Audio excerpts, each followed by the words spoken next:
All right, ladies, let's have a little talk about menopause. I did a video several weeks ago about the emotional component around the journey of menopause. And if you are in your 30s and early 40s and you're scrolling through like, oh, I don't need to think about this stuff, I correct you in that this is so critical. And this is stuff that is not talked about.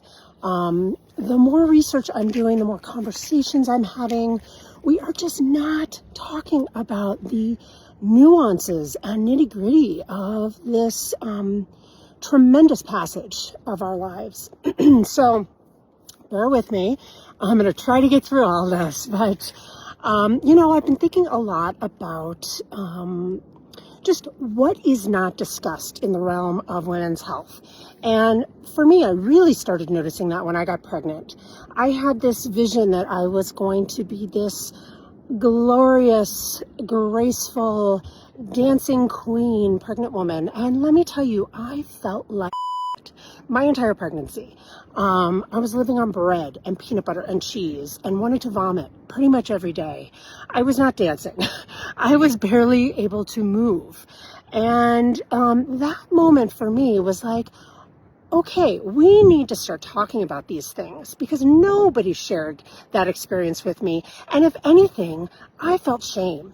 Like there was something wrong with me, that I was having this horrible experience being pregnant, whereas everybody around me was just feeling fabulous in their pregnancy.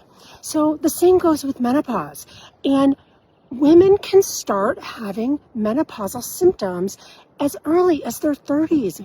Usually about mid-30s, but they can go all through their 40s and into their 50s. And by the time they're in their mid-50s, if they have not been paying attention and doing something about it, it can be living hell. Okay, so some symptoms that we don't talk about. Yes, we talk about weight gain. We talk about hot flashes. Sure, we talk about insomnia. But how about literally, you cannot remember a word you very much know. Even you can read it and you're like, I don't even know how to pronounce that word. Like, what is going on with me? We can talk about, see, I just lost it. Yes, low sex drive, absolutely. Low libido, absolutely. Anxiety, palpable anxiety, heart palpitations, depression, debilitating depression. This is going to be a shock to some of you, but your yoni, it dries up and can be absorbed back into your body. Wow. Yeah. So there is so much here. And the main thing I wanted to say right now is that I'm in the world of holistic health and wellness. So naturally, I want to take the natural route. And what I'm realizing, and the more I'm talking to different women, is that it is not a quote unquote bad or wrong thing to take hormones if you need them, because some bodies just need them.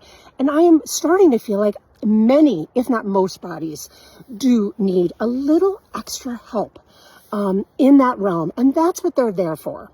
So to be continued, but I am clearly on fire about this, and we have to be having these conversations. So send over your questions, comment, and let's open up the dialogue about this very taboo subject of menopause, this heroine's journey, the path of the warrior woman. And let's do this together. All right, take care. I'll be back soon.